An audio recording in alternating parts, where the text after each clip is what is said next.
Bonjour, la Pâque. Voici l'âme du matin. 1 Corinthiens chapitre 5, verset 7. Paul dit ceci. Faites disparaître le vieux levain, afin que vous soyez une pâte nouvelle, puisque vous êtes sans levain, car Christ, notre Pâque, a été immolé. Voici comment Dieu a institué la Pâque par son serviteur Moïse, autrefois, au temps des enfants d'Israël. Il faut savoir qu'Israël était en esclavage au pays de l'Égypte. Et malgré les plaies, les 10 plaies, Pharaon tenait ferme. Il ne veut pas lâcher. Et Dieu dit à Moïse, aujourd'hui, c'est le bon. Dieu dit à Moïse et dit aux enfants d'Israël, chaque foyer doit mettre à part un agneau sans défaut.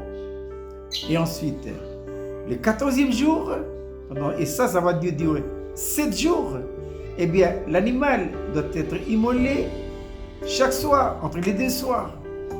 Et ensuite, l'animal étant immolé, les enfants d'Israël doivent le manger. Et voici comment ça va se passer. Dieu dit à Moïse que l'animal sera rôti au feu. Ensuite, on mangera ça avec du pain sans levain et avec des herbes amères.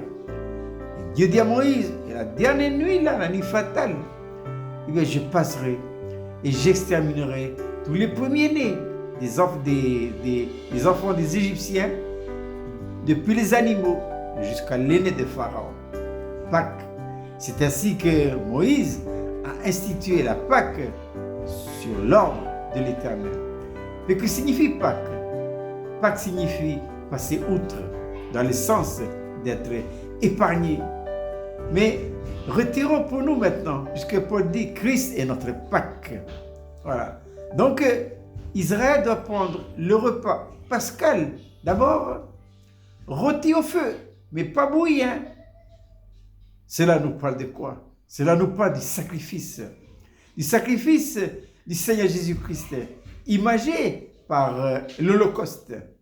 Ensuite, il doit manger l'animal avec du pain sans levain.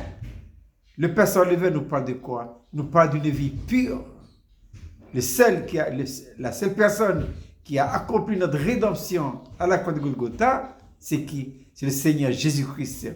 Il était pur, sans tache ni défaut. Et c'est ainsi qu'il a pu expier nos iniquités. Et ensuite, il est dit qu'il va manger ça avec des herbes amères.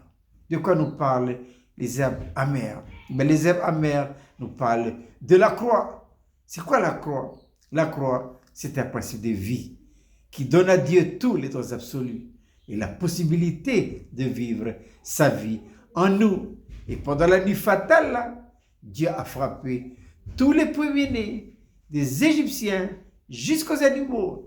Et les premiers-nés des enfants d'Israël ont été épargnés. C'est pourquoi je le disais tout à l'heure, Pâques signifie passer outre dans le sens d'être épargné. Aujourd'hui, nous faisons la Pâque en souvenir, pas de cette Pâque instituée par Moïse en Égypte, mais Christ, notre Pâque, qui a pris sur lui, à la croix de Golgotha, tous les fardeaux de nos iniquités et du coup, nous a libérés. Je répète, cette belle petite manne pour ce matin, 1 Corinthiens chapitre 5, verset 7, Paul dit, faites disparaître le vieux levain, afin que vous soyez une pâte nouvelle, puisque vous êtes sans levain, car Christ, notre Pâque, a été immolé.